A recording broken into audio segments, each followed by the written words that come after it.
بسم اللہ الرحمن الرحیم وبہ نستعین سبحانک لا علم لنا الا ما علمتنا انک انت العلیم الحکیم الحمد للہ رب العالمین والصلاة والسلام علی سید المرسلین وعلی آلہ وصحبہ اجمعین ومن تبعہم بإحسان الی یوم الدین اعوذ باللہ من الشیطان الرجیم بسم اللہ الرحمن الرحیم وَلَقَدْ بَعَثْنَا فِي كُلِّ أُمَّةٍ رَسُولًا أَنِ اعْبُدُوا اللَّهَ وَاجْتَنِبُوا الطَّاغُوتَ۔ محترم بزرگوں اور بھائیوں، اس سے پہلے کے درس میں ہم لوگوں نے کشف الشبہات نامی رسالے کے درس کے آغاز میں کتاب اور صاحب کتاب مؤلف کا مختصر سا تعارف جانا، ساتھ ہی اس رسالے میں جو مواد اور موضوع ذکر کیا گیا ہے اس کی وضاحت کرتے ہوئے اس کی اہمیت و ضرورت پر بھی روشنی ڈالنے کی کوشش کی گئی ہے کہ یہ کتنی اہمیت کا حامل موضوع اور مواد ہے۔ نام ہی سے ظاہر ہے کشف الشبہات، شبہات کا ازالہ، شبہات کو ہٹانا۔ مراد بیان کی جا چکی ہے کہ اہل ضلالت جو گمراہ لوگ ہیں، جو ایسے لوگ ہیں کہ کلمہ پڑھ رہے ہیں، قرآن و حدیث کے ماننے کا دعویٰ کرتے ہیں، پھر بھی شرک میں پڑ جاتے ہیں۔ ایک طرف لا الہ الا اللہ کہہ رہے ہیں، دوسری طرف شرک میں پڑے ہیں۔ ایک طرف محمد رسول اللہ کا اقرار کر رہے ہیں، حب رسول کا زور و شور سے دعویٰ کرتے ہیں، لیکن جناب محمد رسول اللہ صلی اللہ علیہ وسلم کے منہج اور آپ کی سنتوں کی خلاف ورزیاں کرتے ہیں اور بدعتوں میں ڈوبے ہوئے ہیں۔ ایک طرف وہ حق کو ماننے کا دعویٰ کرتے ہیں، لیکن ان کے عقیدے میں، ان کے اعمال میں باطل چیزیں ہیں۔ کیوں؟ اس لیے کہ اہل شبہات نے ایسی چیزیں ان کے سامنے پیش کی جس سے باطل ان کو حق نظر آنے لگا، اور لا الہ الا اللہ محمد رسول اللہ ماننے جاننے کے باوجود ایسی چیزوں کو اختیار کرتے ہیں جو اس کلمے کے اقرار اور اسے ماننے کے مخالف ہیں۔ آئیے مزید تفصیل نہ بیان کرتے ہوئے ہم کتاب کی طرف لوٹیں۔ سب سے پہلے شیخ محمد بن عبد الوہاب رحمہ اللہ نے آغاز کیا، جیسا کہ اسلام کی تعلیم ہے، اللہ کے نام سے، بسم اللہ الرحمن الرحیم۔ شیخ زید بن محمد بن ہادی مدخلی، جن کی شرح ہمارے سامنے ہے، انہوں نے اختصار کے ساتھ ذکر کیا کہ شیخ نے بسم اللہ الرحمن الرحیم سے اپنے اس رسالے کا آغاز اور ابتدا کی۔ دنیا اور دین و دنیا کی کوئی بھی چیز جو نفع بخش ہو، اچھی ہو، اسے اللہ کے نام سے شروع کرنا چاہیے۔ ہاں، اس سلسلے میں کچھ روایتیں بیان کی جاتی ہیں جس میں کلام ہے، ضعف ہے، لیکن ایک دوسرے سے تائید کی بنیاد پر بعض علماء اسے قابل حجت قرار دیتے ہیں کہ ہر وہ کام جو اللہ کے نام سے یا اللہ کی حمد سے، الگ الگ روایتوں میں الگ الگ الفاظ ہیں، شروع کیا جائے، نہ کیا جائے، اللہ کے نام سے نہ شروع کیا جائے، وہ ادھورا ہوتا ہے، دمبریدہ ہوتا ہے، اقطع ہوتا ہے، بے برکت ہوتا ہے۔ شیخ نے اسے نقل نہ کرتے ہوئے صرف یہ کہا کہ بسم اللہ الرحمن الرحیم، یہ کلمہ اللہ کا کلام اور اس کے کلام کی ایک آیت بھی ہے، اور اس میں اللہ کے 3 اسماء حسنہ کا تذکرہ ہے، تو یہ بہت ہی خیر و برکت کا حامل ہے، کیونکہ اللہ تبارک و تعالیٰ جو اللہ کا اسم ذات ہے، الہ سے بنا ہے، اس کی تفصیل میں نہ جاتے ہوئے ہم اس سے پہلے پڑھ چکے ہیں، اللہ الہ سے بنا ہے، اور یہ اللہ تبارک و تعالیٰ کا اسم ذات ہے۔ قرآن میں ہم دیکھتے ہیں کہ اللہ کا نام ذکر کر کے دوسرے ناموں کو اس کی طرف پھیرا گیا۔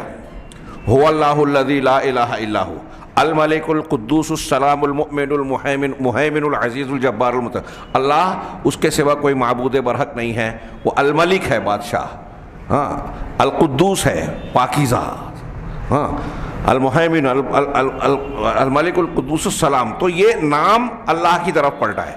ایسا نہیں کہا گیا کہ اللہ القدوس ہے جو اللہ ہے۔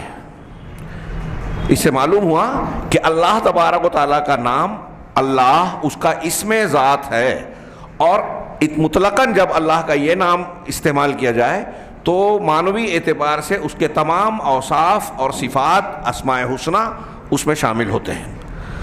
اللہ کے نام سے شروع کر رہا ہوں۔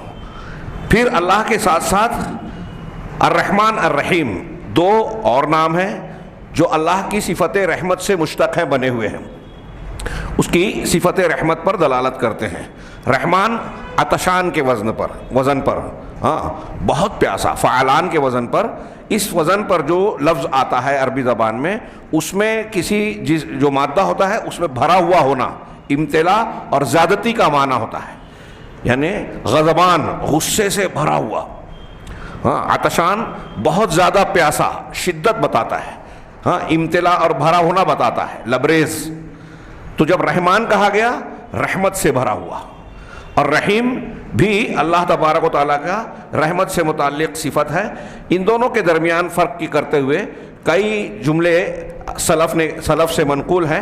حضرت ابن عباس کہتے ہیں کہ یہ دونوں اسمان کریمان، اللہ کے معزز نام ہیں، ایک دوسرے سے زیادہ رقت رکھتا ہے اپنے معنی میں۔ علامہ ابن قیم وغیرہ نے کہا کہ رحمان اللہ کی صفت ذات پر دلالت کرتا ہے، یعنی ذاتی طور پہ اللہ رحمت سے بھرپور ہے، اور رحیم وہ ذات جو اپنی رحمت کا برتاؤ مخلوق سے کرتا ہے۔ اسی لیے قرآن میں اللہ کی صفت رحیم کے ساتھ مخلوق کا ذکر ہے، وَكَانَ بِالْمُؤْمِنِينَ رَحِيمًا، اللہ تعالیٰ مومنین کے ساتھ رحمت کا برتاؤ کرنے والا ہے۔ وَكَانَ بِالْمُؤْمِنِينَ رحمانہ نہیں کہا، یا اس قسم کی تعبیر قرآن میں کہیں نہیں آئی، تو معلوم یہ ہوا کہ رحمان اللہ کا اسم ذات اور اس کی ذاتی صفت پر دلالت کرتا ہے، جس کو اصطلاح میں اہل علم اور طلبہ جانتے ہیں کہ لازم اور متعدی، ہاں کہتے ہیں کہ اس کی ذات سے تعلق رکھنے والا اور دوسروں مخلوقات سے تعلق رکھنے والا نام رحیم ہے، اس کے رحمت دوسروں تک پہنچتی ہے۔ بسم اللہ الرحمن الرحیم سے اللہ کا کلام قرآن بھی شروع ہوتا ہے۔ نبی کریم صلی اللہ علیہ وسلم نے جو خطوط روانہ کیے شاہان عالم کو دعوتی طور پر، اس میں بھی بسم اللہ الرحمن الرحیم ہے۔ قرآن میں سورہ نمل میں حضرت سلیمان علیہ السلام اور ملکہ سبا کا جو واقعہ درج ہے، اس میں بھی ہے کہ حضرت سلیمان علیہ السلام نے جو مختصر اور جامع خط ملکہ سبا کو لکھا، اس میں بسم اللہ الرحمن الرحیم سے ہی آغاز کیا اور پھر اللہ کی طرف دعوت دی۔ لہذا ہمیں قرآن کی، انبیاء کی اتباع کرتے ہوئے اپنے کاموں کا آغاز بسم اللہ الرحمن الرحیم سے کرنا چاہیے۔ شیخ نے بھی کیا اور آگے بڑھتے ہوئے انہوں نے فرمایا، شروعات کرتے ہوئے اپنے کلام کی، اے علم، میں پہلے عبارت پڑھ رہا ہوں اور پھر شرح کے ایک ایک لفظ کی جو شرح کی گئی ہے اس کے بعد کچھ حصہ ہم پوری عبارت کا پڑھ لیں تاکہ مفہوم سامنے آ جائے۔ شیخ نے کہا، اے علم، رحمک اللہ، جان لو، ذہن نشین کر لو، اللہ آپ پر رحم کرے، ان التوحید ہوا افراد اللہ سبحانہ بالعبادہ۔ یہ شیخ محمد بن عبد الوہاب کی رحمہ اللہ کی عبارت ہے۔ وہ کہتے ہیں کہ جان لو، ذہن نشین کر لو، اللہ تم پر رحم کرے کہ توحید حقیقت میں، عبادت میں اللہ سبحانہ و تعالی کو مفرد اور اکیلا ماننا ہے۔ اور آگے کہا، وَهُوَ دین الرسول، یہ تمام رسولوں کا دین ہے، تمام پیغمبروں کا دین، دعوت یہی ہے، جن کے ساتھ الذی ارسلہم اللہ بہ الی عبادہ، جنہیں اللہ نے اپنے بندوں اور مختلف امتوں اور قوموں کی طرف مبعوث کیا، بھیجا رسولوں کو۔ فاولہم نوح، ان میں سب سے پہلے حضرت نوح علیہ السلام ہے۔ اس کی وضاحت ہوگی، رسول پہلے نوح کہے جاتے ہیں جیسا کہ حدیث شفاعت میں ہے، اور اس سے پہلے انبیاء بھی تھے۔ رسول اور نبی میں فرق کیا جاتا ہے۔ حضرت نوح علیہ السلام سے پہلے، ان کی قوم سے پہلے کے لوگوں میں شرک نہیں تھا، کفر نہیں تھا۔ حضرت نوح پہلے پیغمبر ہیں جنہیں مخالفین کا، اہل کفر و اہل شرک کا سامنا کرنا پڑا، اس اعتبار سے ان کو پہلا رسول کہا گیا، جیسا کہ علماء بیان کرتے ہیں، ہم آگے پڑھیں گے شرح کے وقت۔ ان میں سب سے پہلے نوح علیہ السلام ہیں، جنہیں اللہ نے ان کی اپنی قوم کی طرف مبعوث کیا۔ کب؟ لما غلوا فی الصالحین ود و سوائن و یغوث و یعوق و نصر، جب انہوں نے اپنی قوم کے نیک لوگوں، ود، سوا، یغوث، یعوق، نصر، ان لوگوں کے بارے میں غلو کیا، حد سے تجاوز کیا، تو اللہ تبارک و تعالیٰ نے حضرت نوح علیہ السلام کو ان کے درمیان رسول بنا کر بھیجا۔ یہ نوح پہلے رسول تھے، وآخر الرسول محمد صلی اللہ علیہ وسلم، اور رسولوں میں سب سے آخر محمد صلی اللہ علیہ وسلم ہیں۔ وہو الذی کسر صور ہؤلاء الصالحین، اور وہی ہیں جنہوں نے ان نیک لوگوں کی شکل و صورت کو توڑا، ان کے بتوں کو، تصویروں کو غارت کیا، توڑا۔ تشریح اور تفصیل بعد میں آئے گی۔ ارسلہ اللہ الی قوم یتعبدون ویحجون ویتصدقون ویذکرون اللہ کثیرا، اللہ نے نبی صلی اللہ علیہ وسلم کو بھیجا ایسے لوگوں کی طرف جو عبادت ریاضت کیا کرتے تھے، حج کرتے تھے، صدقہ و خیرات کرتے تھے، اور اللہ کا خوب ذکر بھی کیا کرتے تھے۔ یہ مکہ والوں کے بارے میں کہا جا رہا ہے، ہاں، لیکن ساتھ ہی ساتھ وہ اللہ کی عبادت، حج، ذکر و اذکار کرتے تھے۔ وَلَكِنَّهُمْ يَجْعَلُونَ بَعْضَ الْمَخْلُوقَاتِ وَسَائِطَ بَيْنَهُمْ وَبَيْنَ اللَّهِ، لیکن وہ اپنے اور اللہ کے درمیان بعض واسطوں کو اختیار کرتے تھے، بناتے تھے۔ بعض لوگوں کو واسطہ، وسیلہ اور درمیانی ثالث بناتے تھے۔ یقولون، اور کہتے کیا تھے کہ نرید منہم التقرب الی اللہ، کہ ہم ان سے اللہ کا تقرب چاہتے ہیں، ان کے ذریعے سے یہ چاہتے ہیں کہ ہم اللہ کے قریب ہو جائیں، نزدیک ہو جائیں۔ ان کی عبادت اس لیے کر رہے ہیں کہ یہ ذریعہ بنیں گے اللہ سے قربت کا۔ وَنُرِيدُ شَفَاعَتَهُمْ عِندَهُ، ہاں، اور اللہ کے پاس ان لوگوں کی جن کو ہم واسطہ بنا رہے ہیں، ان کی سفارش اور شفاعت چاہتے ہیں، جیسے فرشتے، عیسیٰ ابن مریم، ہاں، اور ان کے علاوہ بہت سارے دوسرے نیک اور صالح لوگ۔ یہ شیخ محمد بن عبد الوہاب رحمہ اللہ کی ابتدائی عبارت میں نے پڑھی۔ اب اس کی شرح شیخ زید کے شرح کے حوالے سے کچھ حصہ دیکھتے ہیں۔ ابتدا کی علم جان لو، آغاز میں یہ کہنا اہل علم کا ایک اسلوب ہے، اور یہ بہت خوبصورت اسلوب ہے کہ جب کوئی یہ بات کہی جاتی ہے یہ فعل امر کے ساتھ، تو یہ بطور تنبیہ کے کہی جا رہی ہے، اور اس میں اس بات کی طرف اشارہ ہے کہ جو بات آگے بیان کی جا رہی ہے، جس بات کے بارے میں کہا جا رہا ہے کہ جان لو، آگاہ ہو جاؤ، متنبہ ہو جاؤ، یہ کلمہ تنبیہ کے طور پر استعمال ہو رہا ہے کہ دماغ میں بٹھا لو، ذہن نشین کر لو۔ اس میں اشارہ ہے کہ آگے جو بات بیان کی جا رہی ہے وہ بہت اہمیت کی حامل ہے، اس کی طرف توجہ دینے کی ضرورت ہے۔ سرسری طور سے نہ سنو، نہ پڑھو، غور سے دیکھو اور اس کو دل و دماغ میں بٹھاؤ۔ پھر آگے کی بات کہنے سے پہلے درمیان میں ایک دعائیہ کلمہ نقل کیا، رحمک اللہ، اللہ تم پر رحم کرے۔ ہر قاری کے تعلق سے دعا دی۔ یہ بھی قرآن و حدیث کی روشنی میں اہل علم اور اہل ایمان کا اسلوب ہے کہ اپنے مخاطبین کو، پڑھنے والوں کو دعائیں دی جائیں۔ ہمارے یہاں آج کل خاص طور سے ہمارے یہاں اس کا رواج بہت کم ہے، ہاں، اور عربوں میں اس کا رواج آپ کو بہت ملے گا کہ چھوٹی چھوٹی باتوں پر رحمت کی، برکت کی اور جزائے خیر کی دعائیں دیتے ہیں، ہاں، اللہ کی حمد بیان کرتے ہیں۔ یہ بہت اچھی عادت ہے، اسے رواج دینا چاہیے، توجہ کے ساتھ گھروں میں خوب خوب بولنا چاہیے۔ جب آپ اس کو زیادہ سے زیادہ کہیں گے تو ارد گرد میں آپ کے سننے اور آپ کے ساتھ رہنے والے بھی اس کے عادی بنیں گے، خاص طور سے وہ لوگ جن کی تربیت آپ کے ذمہ ہے، آپ کے بچے، آپ کے ماتحت بچے اور لوگ۔ جب آپ گھروں میں بار بار اللہ آپ پر رحم کرے، اللہ تم کو جزائے خیر دے، ہاں، الحمدللہ، ماشاءاللہ، ان کلمات کا استعمال کریں گے تو یہ سن سن کر ان کو بھی عادت پڑے گی۔ بہرحال انہوں نے اللہ کی رحمت کی دعا کی، اور یہ رحمت کی دعا کرنا بہت ضروری ہے۔ نیچے انہوں نے حدیث نقل کی شیخ زید نے کہ اللہ کے رسول صلی اللہ علیہ وسلم سے ایک دعا، رحمت الہی سے کسی کو استغنا اور بے نیازی نہیں ہے۔ ہاں، دعائے معصور میں ایک لفظ ہے، اللہم رحمتک ارجو فلا تکلنی الی نفسی طرفۃ عین، اے اللہ میں تیری رحمت کا امیدوار ہوں، لہٰذا آنکھ جھپکنے کے مدت تک بھی تو مجھ کو خود میرے حوالے نہ کر۔ یہ دیکھیے، ایک صاحب ایمان والا ہے، ہاں، نیک ہے، سب کچھ ہے، لیکن یہ دعا صبح شام کرتا رہے۔ اس کی صبح شام کے الفاظ جو ہیں، دوسری دعا جو جس سے اس کی تائید ہوتی ہے، اللہ کے رسول صلی اللہ علیہ وسلم نے حضرت فاطمہ اپنی بیٹی سے کہا کہ ما یمنعک ان تسمعی ما اوصیک بہ، ہاں، میں جس بات کی تم سے وصیت اور تاکید کر رہا ہوں اسے سننے سے تمہیں کون سی چیز روک رہی ہے کہ تم صبح اور شام یہ بات کہا کرو، یہ کلمات کہا کرو، یا حی یا قیوم، اللہ کے دو نام، اے حی اور قیوم، ہاں، ان دونوں ناموں میں اللہ کے تمام اسماء اور صفات سمٹتے ہیں۔ موقع پر ان کی تشریح کریں گے۔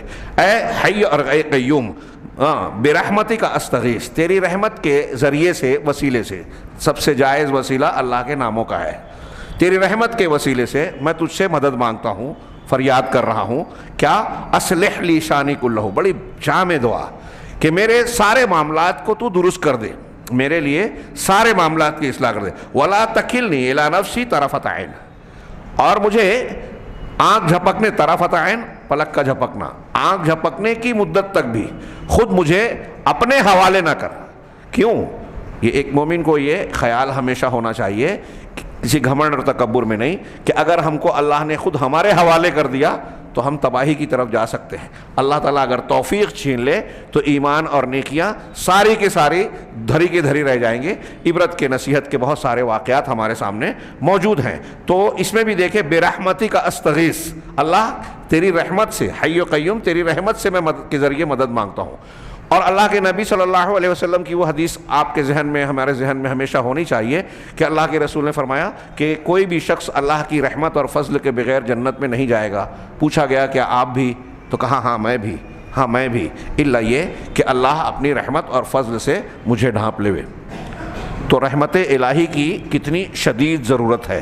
ہاں، اور الرحمن الرحیم، اللہ کی رحمت جو ہے وہ ذات رحمان و رحیم ہے، اس کی رحمت اس کے غضب پر غالب ہے. اور اسی وجہ سے ہم کو امت محمدیہ کو یہ انعام ملا ہے کہ آپ ایک نیکی کریں گے، اس کی رحمت کے بے پایاں پہلو ہے، جتنا بیان کیا جائے کم ہے. ہر چیز میں اللہ کی رحمت. اور یہ کہ ہم ایک نیکی کریں تو اس کا 10 گنا ملے گا، اور ایک برائی کریں تو اس کا ایک ہی بدلہ ملے گا. تو یقیناً ہاں واقعی وہ شخص بہت بد نصیب ہوگا کہ قیامت کے دن جو 1 کا 10 ہے، اس کا ایک نیکی کے بدلے میں اللہ 10 نیکیاں دے رہا ہے، وہ ہلکی پڑ جائے، اور ایک گناہ کے بدلے میں جو 1 گناہ ملے گا وہ بھاری پڑ جائے. واقعی وہ بہت بدقسمت ہے. اللہ ان لوگوں میں ہمیں شامل نہ کرے. آگے کہا کہ اللہ آپ پر رحم کرے، یہ اچھی طرح جان لو. کیا جان لو؟ ان التوحید هو افراد اللہ سبحانہ بالعبادہ. توحید اللہ کو عبادت میں اکیلا کرنا ہے. لفظی توحید، افراد مفرد ماننا، جاننا، یعنی اپنے ظاہر باطن قول فعل کے ذریعے سے اللہ کو اکیلا ماننا. کس چیز میں؟ عبادت کے معاملے میں. یہ ایک جملہ ہاں توحید کی گویا انہوں نے تعریف کی. اس کی شرح کرتے ہوئے شیخ زید نے فرمایا کہ مؤلف نے اس کے بعد اعلم اور پھر رحمک اللہ دعا دینے کے بعد اپنی کتاب کا آغاز جو کیا تو دین کی اصل اور اس کے سب سے بنیادی قاعدے کا تذکرہ کیا، تاکہ اہل کفر اور شرک اکبر کے مرتکبین کے سامنے، جن پر معاملہ خلط ملط ہو گیا اور سمجھ نہیں پا رہے ہیں، ہاں، اور بعض نے بعض کو جو ہے دھوکے میں مبتلا کر رکھا ہے، یعنی یہ خود ایک شبہہ ہے جس کے بہت سارے لوگ جس میں گرفتار ہیں. کیا کہ انہوں نے یہ عقیدہ بنا رکھا ہے کہ جو شخص اللہ کی ربوبیت کو مانتا ہے، اچھی طرح دماغ میں رکھیں، یہ مت سوچئے کہ ہم یہ جانتے ہیں، بہت پڑھ چکے ہیں. نہیں، بہت سے لوگ پڑھ کر بھی نہیں پڑھے. ہاں، تو کہہ رہے ہیں کہ بہت سارے لوگ یہ عقیدہ رکھتے ہیں کہ جو شخص اللہ کی ربوبیت، رب ہونے کو مانتا ہے. اب ربوبیت میں اللہ کے کام آتے ہیں، جیسے یہ عقیدہ رکھتا ہے کہ اللہ خالق ہے، پیدا کرنے والا، اللہ رازق ہے، روزی دینے والا، الرزاق ہے، المحیی الممیت، زندگی اور موت دینے والا ہے، محیی زندہ کرنے والا، ممیت موت دینے والا. ہاں، جو شخص، لوگوں نے ایسا سمجھ رکھا ہے، اس دھوکے میں ہے کچھ لوگ کہ اللہ تعالیٰ کے بارے میں جو یہ مانتا ہے، اس کی ربوبیت کو مان لیا، زندہ کرنے والا، موت دینے والا، کائنات کا نظام چلانے والا اللہ ہی کو مانتا ہے، فهو موحد، تو وہ توحید والا ہے. ایسا کچھ لوگ سمجھتے ہیں، ایسی غلط فہمی میں مبتلا ہیں. ہاں، وَإِن جَعَلَ بَيْنَهُ، اگرچہ ایسا ماننے کے ساتھ ساتھ وہ اپنے اور اللہ کے درمیان واسطوں اور وسیلوں کو اختیار کرتا ہے، اور کچھ لوگوں کو سفارشی سمجھ کر اپنے دعاؤں میں، اپنے حاجتوں کو اللہ کے سامنے پیش کرنے میں اور حاجتوں کو پوری کرنے کی خواہش میں وہ ان کو بیچ میں ڈالتا ہے. بزرگان دین کو، اولیاء و صالحین کو، انبیاء کو، فرشتوں کو، اور کچھ چیزوں کو، دیوی دیوتاؤں کو. یعنی یہ کہنا یہ چاہ رہے ہیں کہ کچھ لوگ یہ مانتے ہیں کہ پیدا کرنے والا، کائنات کا نظام چلانے والا، زندگی موت دینے والا، بارش برسانے والا تو اللہ ہے، لیکن ہماری اپنی جو ضروریات ہیں، حاجات ہیں، مشکلات کو آسان کرنا ہے، اس کو پورا کرنے کے لیے ہم اللہ کے اور اپنے درمیان کچھ لوگوں کو واسطہ وسیلہ بنا کر ان کو سفارشی سمجھ کر بیچ میں ڈال رہے ہیں، ان کی عبادت کر رہے ہیں، ان کو پکار رہے ہیں. کچھ لوگ ایسا سمجھتے ہیں تو اس کے باوجود وہ سمجھتے ہیں کہ ہم اللہ کی عبادت کرنے والے توحید والے لوگ ہیں. ہاں اسی لیے مؤلف نے سب سے پہلے تعریف توحید کی جو تعریف کی کہ اللہ سبحانہ و تعالیٰ کو عبادت میں ایک جاننا ماننا مفرد ماننا یہ ہے توحید. صرف ربوبیت میں نہیں کہ آپ اللہ تعالیٰ کو خالق مالک مدبر کائنات مان رہے ہو، لیکن عبادت میں واسطہ وسیلہ کے نام پر کچھ شبہات کے نام پر اللہ کے اور اپنے درمیان کچھ لوگوں کو ڈال رہے ہو، ان کی عبادت کر رہے ہو، تو آپ کی توحید قائم نہیں رہی. ایسا شخص اللہ کو خالق و مالک ماننے کے باوجود موحد توحید والا نہیں ہے. کیوں؟ اس لیے کہ اصل مقصود جو عبادت ہے، شیخ محمد بن عبد الوہاب جو کہہ رہے ہیں کہ اللہ کو عبادت میں ایک اور مفرد ماننا. وَنَسَّسَ عَلَى تَوْحِيدِ الْأُلُوهِيَّةِ، شیخ نے توحید الوہیت پر نص پیش کی، آگے واضح طور سے بات کی کہ یہی توحید عبادت ہے. اس لیے کہ اللہ تبارک و تعالیٰ کے ساتھ شرک دراصل امت میں جو مشرک امتیں گزری ہے ان کے یہاں شرک اسی میں ہوتا رہا ہے، توحید عبادت میں، توحید الوہیت میں. وَكَانَتِ الْخُصُومَةُ بَيْنَ الرُّسُلِ وَالْأَنْبِيَاءِ وَبَيْنَ أُمَمِهِمْ فِي تَوْحِيدِ الْعِبَادَةِ. یہ اچھی طرح دماغ میں رکھنا کہ امتوں اور رسولوں کے درمیان جو جھگڑا تھا وہ توحید عبادت ہی میں تھا. نبی کریم صلی اللہ علیہ وسلم سے مکہ کے کفار دشمن کب ہوئے، کیوں ہوئے؟ اللہ کے رسول کو اچھے اخلاق والا مانتے تھے، صادق و امین کہتے تھے، امانتیں رکھتے تھے، سب ہم جانتے ہیں، سب سے بہتر شخص کہتے تھے. لیکن اور یہ بھی مانتے تھے کہ کائنات کا پیدا کرنے والا بھی آگے آئے گا، اللہ ہے، آسمان و زمین کو پیدا کرنے والا اللہ ہے، روزی دینے والا وہی ہے، بارش وہی دینے والا ہے، وہ بچائے تو کوئی نقصان نہیں پہنچا سکتا، وہ پکڑے تو کوئی بچا نہیں سکتا. یہ سب قرآن میں مضمون ہے کہ ان سے پوچھو گے تو یہ کہیں گے کہ یہ سب کرنے والا اللہ ہے. پھر بھی قرآن میں اللہ نے اللہ کے رسول کو کیا حکم دیا؟ قُلْ يَا أَيُّهَا الْكَافِرُونَ لَا أَعْبُدُ مَا تَعْبُدُونَ وَلَا أَنْتُمْ عَابِدُونَ مَا أَعْبُدُ. آپ کہہ دیجئے کہ اے کافرو، ہاں میں اس کی عبادت نہیں کرنے والا کر سکتا جس کی تم کرتے ہو، جن کی تم کرتے ہو، اور میں جس کی عبادت کرتا ہوں تم اس کی عبادت نہیں کرتے. ذرا غور سے سوچئے کہ کفار مکہ کے بارے میں ابھی آگے آ رہا ہے. میں نے جو شیخ محمد عبد الوہاب کی بات کی، یہ وہ حج کرتے تھے، دعائیں کرتے تھے، اللہ کا ذکر کرتے تھے، پھر بھی اللہ نے قرآن میں کیا کہا کہ تم اللہ کی عبادت کرنے والے نہیں. رسول آپ کہہ دیجئے کہ میں جس کی عبادت کرتا ہوں تم نہیں کرتے اس کی، حالانکہ وہ کرتے تھے. کیا مقصود ہے؟ مطلب ہوا کہ اللہ کو رب تو مان رہے ہیں مکہ کے کفار، لیکن الہ الوہیت میں واسطے وسیلے مان کر غیر اللہ کی بھی عبادت کرتے تھے، توحید عبودیت میں گڑبڑ کر رہے تھے، اور اس بنیاد پر ان کی توحید نہیں رہی، ان کا ایمان نہیں رہا. چنانچہ رسولوں اور انبیاء کے درمیان، رسولوں انبیاء اور ان کی امتوں کے درمیان جو جھگڑا ہوا، اختلاف ہوا، لڑائیاں ہوئی، وہ توحید الوہیت کا ہی جھگڑا تھا، ربوبیت کا جھگڑا نہیں تھا. رہا توحید ربوبیت.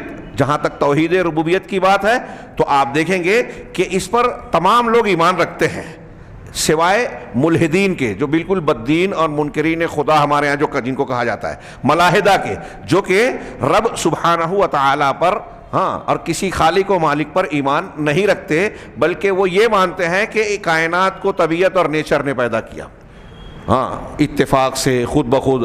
یہ جو ہمارے یہاں ملحدین ہیں، اور ان میں کچھ ایسے بھی جو ہے مسلمانوں میں بھی جو دین سے، آسمانی تعلیمات سے، نبی کی تعلیمات سے بالکل بے بہرا اور مادہ پرست لوگوں سے مرعوب اور متاثر ہو کے ان کے پیچھے اندھے ہو کر چلنے والے، ایسے کچھ بظاہر مسلمان گھروں کے افراد بھی ان چیزوں کو ماننے لگے. چنانچہ یہ طبیعت اور فطرت کو خالق ماننے لگے. رہے ان کے علاوہ یہ چند لوگ جو مختلف زمانوں میں بہت انگلیوں پر گننے والے یا کم تعداد میں پائے گئے. ان کے علاوہ جو دنیا میں پوری تاریخ میں آپ پڑھیں گے، انسانی تاریخ میں جو کافر اور مشرکین گزرے ہیں، وہ سب کے سب رب کے وجود پر ایمان رکھتے تھے، رب کے وجود کو مانتے تھے. نوح علیہ السلام کی قوم میں دیکھ لیجئے، حضرت ابراہیم کے واقعات میں دیکھیے، موسیٰ علیہ السلام کے سامنے کے لوگوں کو دیکھیے، اور دوسرے لوگوں کو ربوبیت کا اقرار کرتے تھے. اب یہاں اگر تفصیل کا موقع ہوتا تو یہ بیان کرتا کہ دنیا میں توحید ربوبیت کی بے شمار دلیلیں انسان کی فطرت میں ہیں. اللہ نے عالم ارواح میں ہم کو نکال کر جو سوال کیا تھا الست بربکم، کیا میں تمہارا رب نہیں ہوں، ربوبیت کا اقرار لیا، اور پھر اسی ربوبیت کی بنیاد پر الوہیت ثابت ہوتی ہے۔ قرآن مجید میں یہی وجہ ہے کہ آپ دیکھیں گے کہ جگہ جگہ اللہ تبارک و تعالیٰ نے توحید الوہیت کی دعوت دی ہے، مشرکین کے سامنے جو حجت پیش کی ہے تو ربوبیت کو دلیل بنا کر الوہیت کا اثبات کیا ہے۔ امن خلق السماوات والارض وما بینہما وانزل من السماء ماء فانبتنا به حدائق ذات بہجہ ما کان لکم ان تنبتوا شجرها االہ مع اللہ۔ کیا آیتیں پڑھیے سورہ نمل کی۔ امن خلق، کیا وہ ذات جس نے آسمانوں اور زمین اور اس کے درمیان کی چیزوں کو پیدا کیا اور پھر بارش برسائی، پھر اس بارش سے ہم نے بارونق باغات کو جو ہے پھل پھول کے ساتھ پیدا کر دیا، تمہارے اندر یہ طاقت نہیں تھی کہ تم اس کو پیدا کر سکو۔ ما کان لکم ان تنبتوا شجرا، اس کے درختوں کو اگانا تمہارے بس کی بات نہیں تھی۔ الہما، کیا ہے، کیا اس کے ساتھ اللہ کے سوا کوئی اور معبود ہے؟ آسمان سے بارش، آسمان و زمین کی تخلیق اللہ نے کی، تم مانتے ہو۔ پیڑ درخت پودے تم نہیں پیدا کر سکتے، یہ مانتے ہو۔ کون کرتا ہے؟ اللہ۔ اب جب اللہ پیدا کرنے والا ہے تو اس کے ساتھ معبود عبادت کے لائق کوئی اور کیسے ہو گیا؟ یہ قرآن نے جگہ جگہ توحید ربوبیت کو دلیل بنا کر توحید الوہیت ثابت کیا ہے۔ اس کا مطلب توحید ربوبیت عام طور سے لوگوں کے یہاں جانی مانی اور اس کا اقرار پایا جاتا تھا۔ یہاں انہوں میں اتنی تفصیل نہیں بیان کی۔ آپ بعض عقیدے کی تفصیلی کتابوں میں پڑھیں گے کہ یہ دھوکہ صرف کفار مکہ کو نہیں ہے، ابھی آگے ہم پڑھیں گے کہ ہمارے یہاں قبر پرستوں کو بھی ہے، اہل تصوف کو بھی ہے، اور بہت سارے اہل کلام، اہل تصوف، صوفی حضرات اصل توحید ربوبیت کو قرار دیتے ہیں۔ ان کے یہاں توحید کی قسمیں ہی الگ ہے، توحید العامہ، توحید الخاصہ، توحید خاصۃ الخاصہ۔ عام لوگوں کی توحید، خاص کی توحید، خاص میں بھی خاص کی توحید۔ اور جس کو حضرت ابراہیم علیہ السلام جو امام الموحدین ہیں، انبیاء کرام، جناب محمد رسول اللہ صلی اللہ علیہ وسلم جس توحید کو پیش کرتے تھے اور جس توحید پر عمل، قول، فعل، ان کے تقاضوں کی تکمیل کے لیے اپنی زندگی لگا دی، اس کو یہ صوفی لوگ کہتے ہیں کہ یہ عوام کی توحید ہے، خواص کی اس سے اونچی ہے، اور پھر ان سے بھی اونچی اور آگے کی ہے۔ میں اس طرف جاؤں تو بات لمبی ہو جائے گی۔ توحید ربوبیت کے بے شمار دلائل ہیں، اور یہ ایسے دلائل ہیں کہ کوئی انکار بھی نہیں کر سکتا۔ وفی کل شیء لہ آیۃ تدل علی انہ واحد، کائنات کی ہر چیز میں اس کی نشانی ہے جو یہ بتاتی ہے کہ وہ ایک ہے۔ اہل علم نے شیخ شرح العقیدہ طحاویہ میں علامہ ابن ابی العز نے یہاں اس مقام پر بیان کیا، ابھی یہ کہہ رہے ہیں نا شیخ زید کہ ربوبیت کو عام طور سے کفار و مشرکین مانتے رہے ہیں، بہت کم لوگ اس کا انکار کرنے والے پائے گئے تاریخ انسانی میں۔ تو انہوں نے کہا کہ اللہ کے رب ہونے کا انکار کرنے والوں میں ایک نمایاں ترین نام جو تاریخ میں گزرا ہے وہ فرعون کا ہے، جس نے رب العالمین اور ربوبیت کے انکار کا مظاہرہ کیا، تجاہل عارفانہ، تجاہلہ کا لفظ استعمال کیا ابن ابی العز نے، کہ وہ ظاہر کر رہا تھا۔ جب حضرت موسیٰ نے کہا کہ رب العالمین نے مجھے بھیجا اور یہ ہے، تو اس نے سوال کیا، سورہ شعراء میں پڑھیے، وما رب العالمین، رب العالمین کیا ہے، رب العالمین کیا ہے، اور پھر اس کا جواب اور مکالمہ آپ پڑھیے۔ تو یہ فرعون جو تھا ربوبیت کا بظاہر انکار کر رہا تھا، لیکن قرآن میں اللہ تعالیٰ نے بیان کیا کہ فرعون اور آل فرعون جو بظاہر اللہ کے رب ہونے کا انکار کرتے تھے، دل میں انہیں یقین تھا کہ یہی حق ہے، جیسا کہ غالباً سورہ بنی اسرائیل میں اللہ نے فرمایا وَجَحَدُوا بِهَا وَاسْتَيْقَنَتْهَا أَنفُسُهُمْ ظُلْمًا وَعُلُوًّا، سورہ بنی اسرائیل یا کہیں اور ہے، کہ ان لوگوں نے ان کا اللہ کے حضرت موسیٰ کی آیتوں اور دلیلوں اور ان کی باتوں کا انکار کیا، اس کا جحدوا بها، اس کا انکار کیا، لیکن وَاسْتَيْقَنَتْهَا أَنفُسُهُمْ، ان کے دلوں کو ان باتوں پر یقین تھا، یقین تھا دل کے اندر کہ موسیٰ جو کہہ رہے ہیں بالکل سچی بات ہے، لیکن انکار کیا۔ کیوں؟ ظلم و علوا، ظلم کرتے ہوئے اور سرکشی کرتے ہوئے، اپنے آپ کو برتر بتاتے ہوئے۔ تو فرعون کے بارے میں اللہ کہہ رہا ہے، اور بھی آیتیں ہیں، یہاں میں بطور دلیل ایک کافی سمجھتا ہوں۔ فرعون کے بارے میں جو ربوبیت الہی کا بظاہر منکر تھا، اللہ کہہ رہا ہے کہ اندر سے وہ بھی مانتا تھا، دل سے اس کا اس کے اندر یقین موجود تھا۔ چنانچہ یہ کہہ رہے ہیں کہ رب کے وجود پر دنیا کے اکثر و بیشتر جن کو ہم مشرکین اور کافرین کی حیثیت سے جانتے ہیں، اکثر و بیشتر رب کو مانتے تھے، اور رب میں ربوبیت میں شرک جزوی طور پر یا کسی طور پر کیا لوگوں نے، لیکن جن لوگوں نے ربوبیت میں بھی شرک کیا، یہاں ایک اور نقطہ بیان کر رہا ہوں، جن لوگوں نے ربوبیت میں بھی شرک کیا ان کے یہاں رب ایک سب سے اعلیٰ رب کا تصور موجود رہا، الا ماشاء اللہ۔ جیسے نصارہ تین کو مانتے ہیں تثلیث کے، ہاں، اللہ اب اور ابن نعوذ باللہ اور روح القدس۔ عام طور سے نصارہ، کہیں استثناء ہوگا تو ایک آدھ ان میں جو فرقوں میں، عام طور سے اللہ کو سب سے اونچا مانتے ہیں۔ اللہ اب ان کے الفاظ میں کہہ رہا ہوں، میں اب نہیں کہنا چاہیے، ہاں، اس کو سب سے اونچا کہتے ہیں۔ مجوسی یا مجوس میں جو مانویہ ہیں، جو دو خداؤں کو مانتے ہیں، ہاں، اچھائی کا اور برائی کا، ہاں، نور اور ظلمت، نور کو، روشنی کو اچھائی کا خالق مانتے ہیں، ظلمت و تاریکی کو برائی کا۔ تو ان کے یہاں بھی نور کو ظلمت سے بڑا اور بہتر مانا جاتا ہے۔ ہاں، ہندو مذہب جو ہمارے ارد گرد پائے جاتے ہیں، ہاں، جہاں تو دیوی دیوتاؤں کی کوئی تعداد ہی نہیں ہے، 33 کوٹی 33 کروڑ بولتے ہیں، کروڑوں، ہاں، ان سے اگر سوال کریں مجھے تو حیرت ہوتی ہے کہ کیسے یہ کہتے ہیں۔ ہاں، ان میں سے کوئی ایک آدمی ایسا مل جائے جو 33 کروڑ کیا، 1 کروڑ کا نام ہی گنا دے، 1 کروڑ کا نام ہی گنا دے۔ اب جو بھی تعویل کریں کہ نہیں معلوم ہے لیکن مانتے ہیں، وہ جو بھی ہو، ہاں، ارباب متفرقون خیر ام اللہ الواحد القہار۔ خیر، اس تفصیل میں نہ جاتے ہوئے، ان کے یہاں بھی توحید میں سب سے بڑے ایک طاقت اور ایک معبود کا، رب کا تصور موجود ہے ان کی کتابوں میں، ان کی تعلیمات میں۔ اور اس تفصیل سے فی الحال ہم گریز کرتے ہیں۔ تو کہنے کا مطلب کہ ربوبیت کا، یا ربوبیت میں اعلیٰ ترین مالک خالق اللہ ہی ہے، یہ تصور دنیا کی اکثر و بیشتر اقوام میں پایا گیا، اکثر و بیشتر، اور از ابتدا تا انتہا۔ ابھی ہم آگے پڑھنے والے ہیں کہ قوم نوح تک یہی توحید تھی۔ کہا کہ ان کا یہی عقیدہ تھا، اور یہ مانتے تھے کہ رب ہے جو خالق ہے، رازق ہے، زندگی اور موت دینے والا ہے، اور تمام کائنات کے تمام امور کی تدبیر کرنے والا ہے، ان کا انتظام چلانے والا ہے۔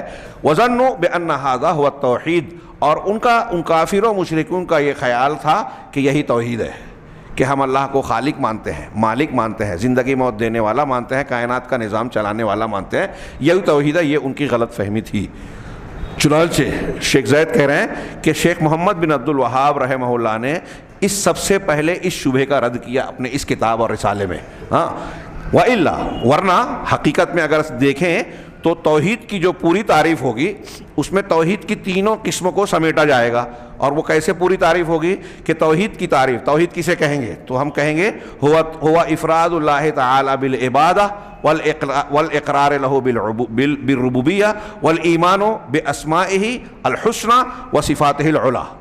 کہہ رہے ہیں کہ توحید ہے عبادت کے ساتھ اللہ کو ایک ماننا، ایک اس کی ربوبیت کا اقرار کرنا، یعنی وہ رب ہونے میں وحدہ لا شریک ہے، ربوبیت میں ایک ماننا، اور اس کے اسماء حسنہ اور صفات علیہ، بہترین نام اور بلند ترین صفات جو قرآن و حدیث میں آئی ہیں، ان کو ماننا۔ یہ تین چیزیں مل کر کہہ رہے ہیں کہ یہ جامع توحید کی تعریف ہے۔ چنانچہ اللہ کو عبادت میں مفرد جاننا، یہ توحید عبودیت، توحید عبادت، توحید الوہیت ایک ہے۔ دوسرا، اللہ کی ربوبیت کو ماننا، ربوبیت میں اللہ کا خالق مالک ہونا، اللہ تبارک و تعالیٰ کا کائنات کا نظام چلانا، اس کے جتنے بھی اعمال ہیں، روزی دینا، اولاد پیدا کرنا، ساری چیزیں آ جاتی ہیں، یہ بھی اسی کے ضمن میں آتی ہے جو ہوا، اور آپ لوگ اس کی طرف توجہ دے رہے ہیں۔ قدر اللہ وما شاء فعل، اللہ نے مقدر کیا تھا اور جو اللہ نے چاہا وہی ہوا۔ ہاں، کوئی بھی مصیبت تکلیف نقصان ہو تو یہ کہنا چاہیے اپنی کوشش کے بعد۔ تو بہرحال یہ ساری چیزیں ربوبیت میں آتی ہیں جو اللہ کے کام ہے، تصرف میں کائنات کا نظام چلانا۔ ہاں، کائنات میں جتنی بھی چیزیں ہیں اسی کی مشیت سے ہو رہی ہیں۔ عام طور سے یہ توحید ہم کہتے ہیں کہ کفار مکہ میں ہمارے یہاں پائی جاتی ہے، مشرکین جو قبر پرست ہیں ان کے یہاں بھی، لیکن جزوی طور پر ہم دیکھتے ہیں کہ کچھ مسلمانوں میں اس عقیدے میں بھی، ربوبیت میں بھی شرک پایا جاتا ہے، وہ جزوی ہے۔ ہاں، جیسے ہمارے یہاں ابھی آگے ہم پڑھیں گے کہ بریلوی یا شیعہ یہ کہتے ہیں کہ حضرت علی مولائے کائنات ہیں، کائنات کا نظام چلاتے ہیں، حسین یہ کرتے ہیں، ان کی قبر کی مٹی سے لاؤ تو شفا ملتی ہے ان کی برکت سے، یا ان کے ذریعے سے فلاں اور فلاں کام پورے ہوتے ہیں۔ ایسے ہی ہمارے یہاں جو کچھ لوگ ہیں کہ بزرگان میں ایسی صفات کو مانتے ہیں جو اللہ تعالیٰ کے لیے خاص ہے، کہ وہ اولاد دے سکتے ہیں، بارش برسا سکتے ہیں، فلاں اور فلاں کام کر سکتے ہیں۔ ہم اس کو اس کے مقام پر انشاءاللہ دیکھیں گے۔ تو الوہیت میں شرک کے نتیجے میں ربوبیت میں بھی شرک آ جاتا ہے، یہ الگ بات ہے، لیکن بنیادی طور سے خالق مالک کو ماننا یہ عام طور سے لوگوں میں یہ پایا جاتا ہے کہ یہ کام صرف اللہ کی طاقت اور قدرت میں ہے۔ کہہ رہے ہیں کہ یہ دوسری توحید ہے، اور اللہ کے اسماء حسنہ اور صفات علیٰ جس پر اللہ کی کتاب اور اس کے رسول کی صحیح سنتیں دلالت کرتی ہیں کہ یہ قرآن اور حدیث میں ہے کہ یہ اللہ کے نام ہیں، یہ اللہ کی صفات ہیں، ان کو قرآن و حدیث کے اصولوں کے مطابق ماننا بغیر تحریف، تعطیل وغیرہ جو تشریح بیان کی جاتی ہے، یہ توحید اسماء و صفات کہلاتی ہے۔ توحید کی یہ مکمل تعریف ہے، لیکن شیخ محمد بن عبد الوہاب رحمہ اللہ نے بطور خاص عبادت والا جو ذکر کیا، اس کی وجہ پیچھے بیان کی گئی کہ ایک شبہ کا ازالہ ہو جائے۔ اب کہہ رہے ہیں کہ یہ جو توحید ہے یہی تمام رسولوں کی، اب پہلے رسول سے لے کر آخری رسول تک سب کا دین یہی ہے، دین کی بنیاد یہی ہے۔ ہاں، آج کل ہمارے یہاں لوگ اس کو غیر اہم سمجھتے ہیں، یہ ان کی کم علمی، جہالت اور نادانی ہے۔ کلمہ توحید، اس کی جامعیت، اس کی تاثیر کو نہ سمجھنے کا نتیجہ ہے۔ ہاں، یہی سوچ لیجئے کہ تمام انبیاء کی دعوت یہی ہے، تمام انبیاء میں کا طریقہ یہ رہا کہ جب تک قوم نے اس کو مانا نہیں، اگلا سبق نہیں دیا۔ اس کی کیا اہمیت ہے، کیا تاثیر ہے، کتنی گہری چیز ہو سکتی ہے، ہمیں غور کرنا چاہیے۔ تو تمام اول تا آخر تمام رسولوں کی دعوت، دین، توحید، یہی توحید رہی ہے جس پر ان کی دعوت متفق ہے۔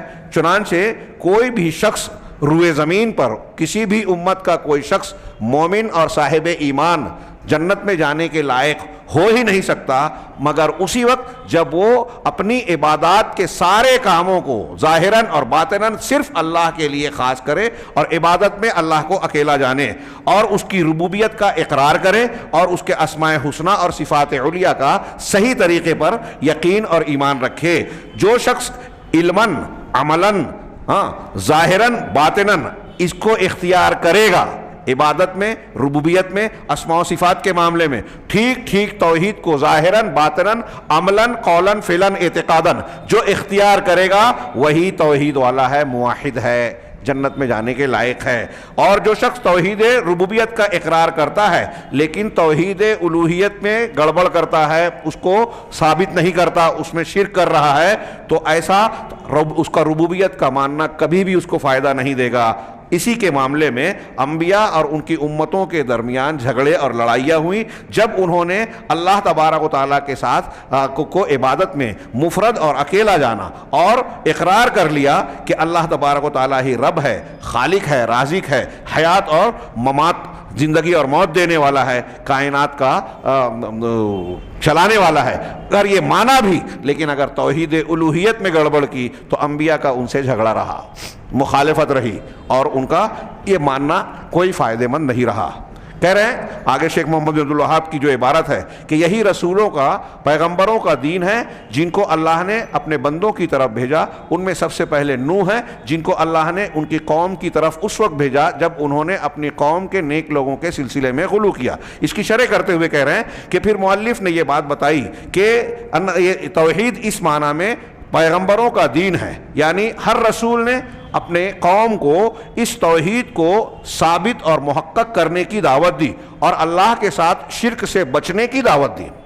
وَلَقَدْ بَعَثْنَا فِي كُلِّ أُمَّةٍ رَسُولًا أَنِ اعْبُدُوا اللَّهَ وَاجْتَنِبُوا الطَّاغُوتَ۔ قرآن میں کئی آیتیں ہیں، ہم نے ہر امت میں ایک پیغمبر بھیجا، ان کا پیغمبر اور رسول کی رسالت کیا تھی؟ ان اعبدوا اللہ، کہ اللہ کی عبادت کرو، واجتنبوا الطاغوت، اور طاغوت سے بچو۔ صرف اللہ کی عبادت کرنا کافی نہیں ہے، دوسروں کی عبادت سے بچنا بھی ضروری ہے۔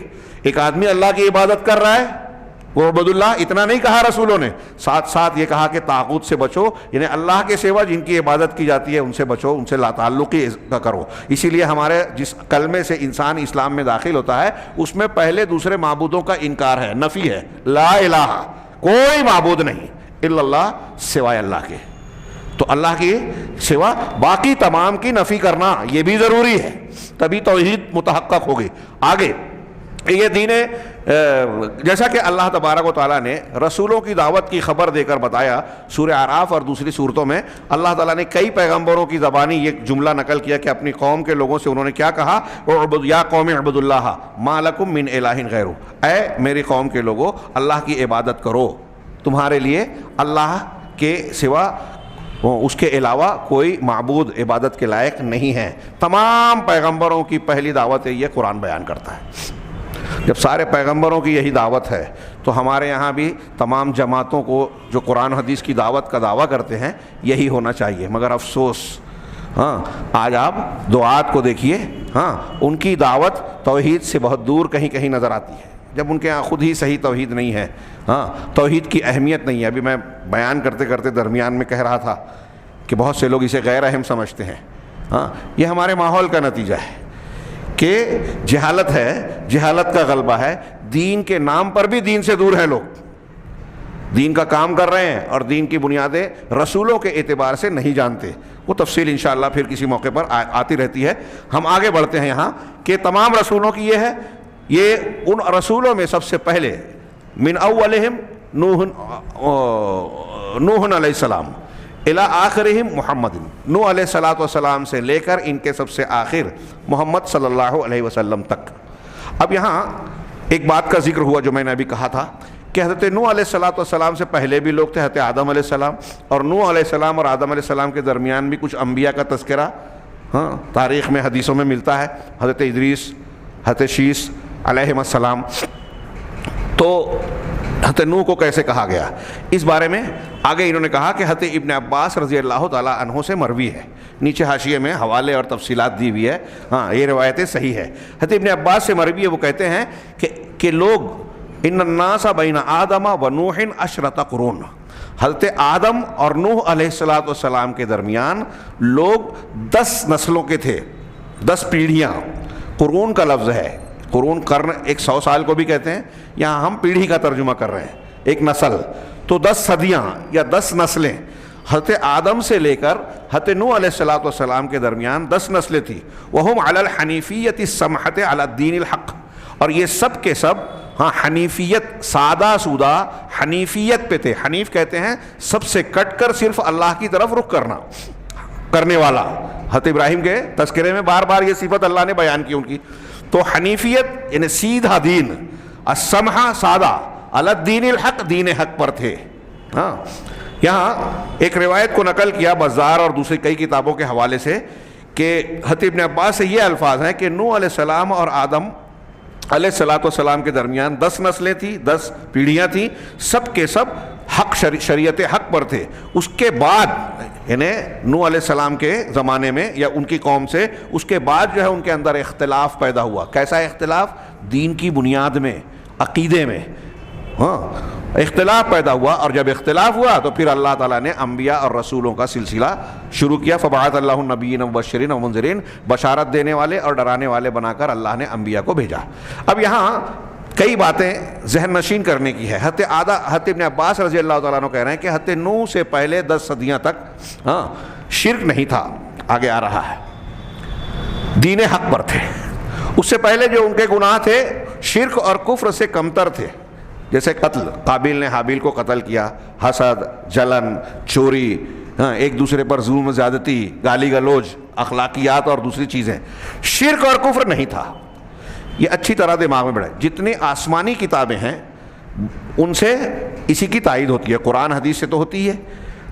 یہود و نصارہ کے کتابیں محرف ہیں، ان میں کہیں کچھ اور ہوگا تو الگ بات ہے، لیکن عام طور سے اسی کی تائید ہوتی ہے کہ اس دنیا میں پہلے انسان حضرت آدم علیہ السلام تھے، اور آدم علیہ السلام سادے اور عام آدمی نہیں تھے، پیغمبر تھے، نبی تھے۔ اور ظاہر سی بات ہے کہ ایک نبی کا دین بالکل خالص، دین حق، توحید والا اللہ کے منشا اور مطلوب کے عین مطابق ہوگا، اور وہ جاہل بھی نہیں ہوں گے، پیغمبر ہیں، پیغمبر لوگوں کے لیے اپنی قوم اور ملت کے لیے معلم ہوتا ہے، ہاں، ڈرانے والا، بشارت دینے والا، علم دینے والا، اللہ کی تعلیمات کو پہنچانے والا۔ لیکن دنیا کے جو سائنٹسٹ اور آج کل جو ہمارے یہاں مزاج ہے مادہ پرستانہ، آپ اور ہم پڑھتے ہیں ٹوٹمزم، توتمیہ عربی میں کہتے ہیں، ہاں، کہ انسان، وہ ڈاروین کی تھیوری کچھ لوگ بیان کرتے ہیں، کچھ جو ہے وہ کہ پہلے انسان جو ہے وہ پانی، کائنات خود بخود وجود میں آ گئی، پانی میں امیبا وجود میں آیا، امیبا سے وہ بڑھتے بڑھتے مختلف خلیات نے الگ الگ شکلیں اختیار کی، پھر انسان جو ہے پہلے پانی میں تھا، بہت دنوں تک، صدیوں تک پانی میں رہا، پھر پانی سے کچھ نکل کر باہر ٹہلتا پھرتا تھا، جب وہ پہلے تھا تو آبی حیوان تھا، پھر جب باہر آ کے ٹہلنے پھرنے لگا، واپس پانی میں جاتا تھا تو جل تھلیا ہو گیا، برماوی عربی میں کہتے ہیں، ہاں، پھر اس کے بعد ایک لمبی مدت کے گزرنے کے بعد اس کے اندر یہ صلاحیت پیدا ہو گئی کہ وہ دنیا میں زندگی گزار سکتا تھا، خشکی پر رہ سکتا تھا، اب پانی میں نہیں جا سکتا زیادہ دیر تک۔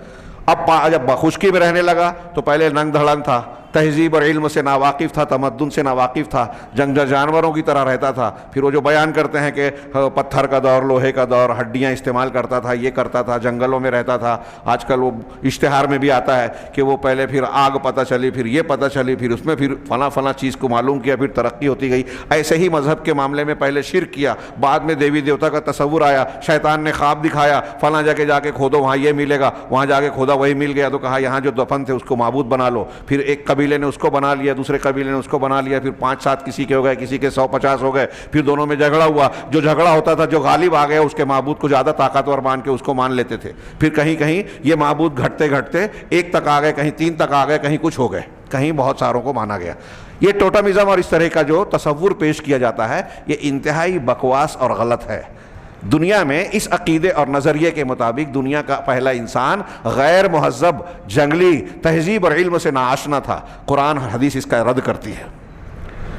دنیا میں اس نظریے کے مطابق جو ارتقائی نظریہ پیش کیا جاتا ہے، تطور والا، درجہ بدرجہ، وہ ڈاروین کی تھیوری اور بہت سارے دوسروں کے بھی ارتقائی نظریات ہیں، تو ارتقائی نظریات جتنے پیش کیے جاتے ہیں، ہاں، اس طرح سے اس معاملے میں یہ درست نہیں ہے۔ قرآن، حدیث، آسمانی کتابیں عام طور سے اس کا رد کرتی ہے، بلکہ دنیا کی تاریخ، آپ ترجمان القرآن مولانا ابوالکلام آزاد کا سورۃ الفاتحہ کی تفسیر میں پڑھیں، غالباً مالک یوم الدین، یا جہاں الہ اور توحید کا تصور، اللہ کی صفات کی تصور کی بات کی ہے، تو اس ضمن میں مولانا ابوالکلام آزاد نے اس میں یہ ذکر کیا ہے کہ موہن جودارو اور ہڑپا کی جو کھدائیاں ہوئی ہیں، ہاں، یہ جو غیر منقسم ہندوستان میں تھا پہلے اور ابھی پاکستان کے حصے میں پرانے قوموں کے بقایا ملے، تو مولانا آزاد نے اس میں بیان کیا کہ ان انکشافات کے جو مطالعہ اور تحقیق کا نتیجہ سامنے آیا ہے، اس سے یہ پتہ چلا کہ اس دور میں بھی جو بہت پہلے کے انسانی بستیاں تھیں کسی زمانے میں،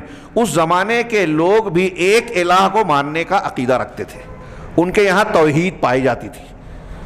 تو ان اکتشافات کو بھی دیکھیں، آسمانی تعلیمات کو بھی دیکھیں، اور ہم اور آپ جانتے ہیں کہ دنیا کے پہلے انسان عقیدہ رکھتے ہیں کہ آدم علیہ السلام ہے۔ اس اعتبار سے یہ معلوم ہوا کہ دنیا میں پہلے شرک نہیں تھا، پہلے توحید تھی۔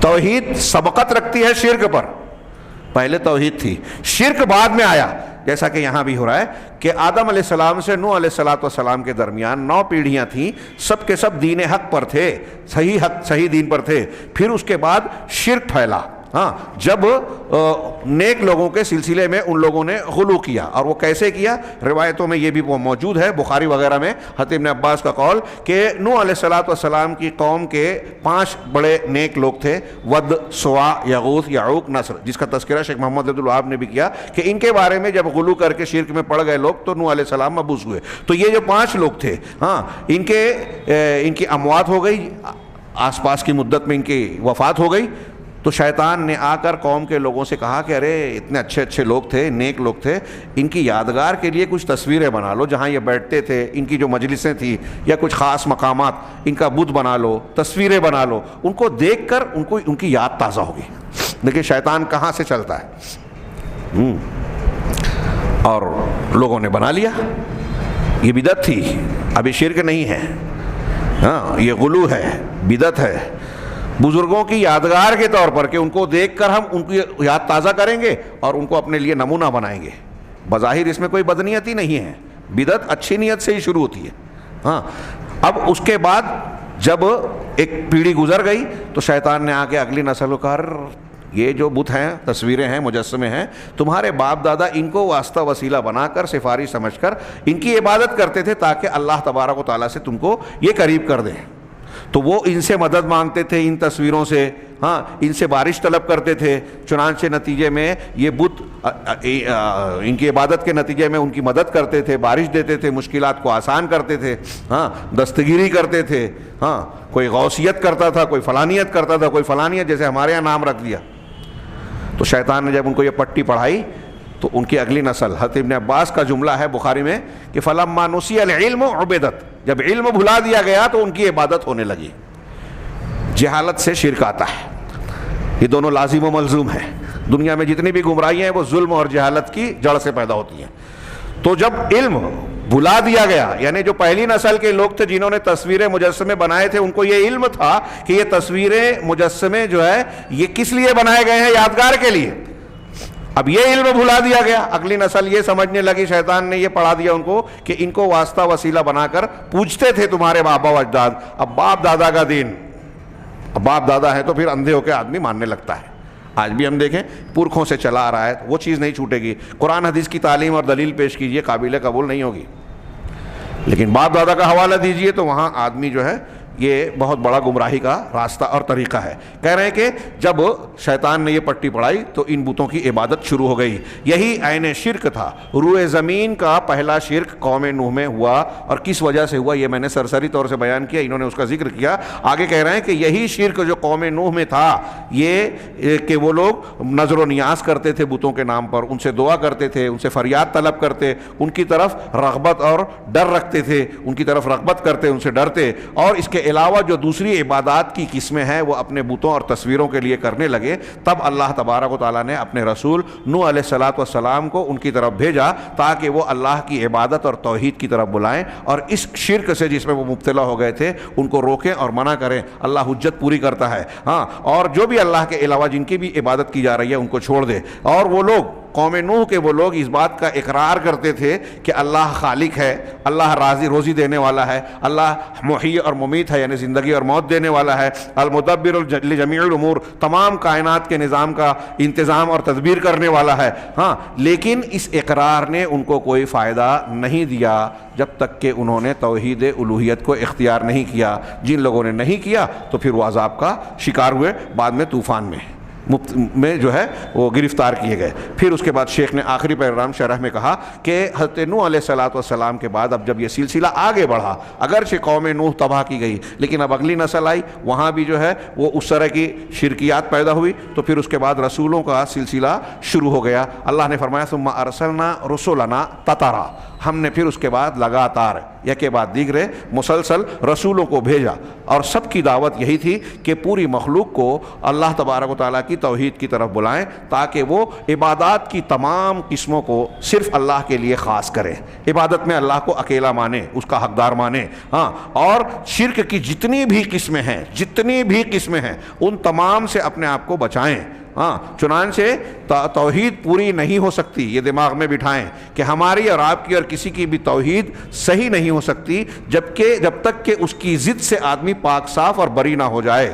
اور وہ ضد کیا ہے؟ اللہ کے ساتھ شرک کرنا.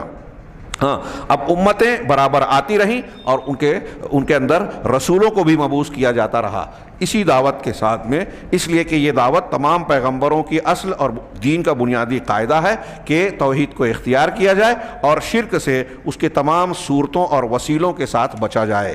یہ یہاں ایک عبارت تک کا میں نے شرح کی.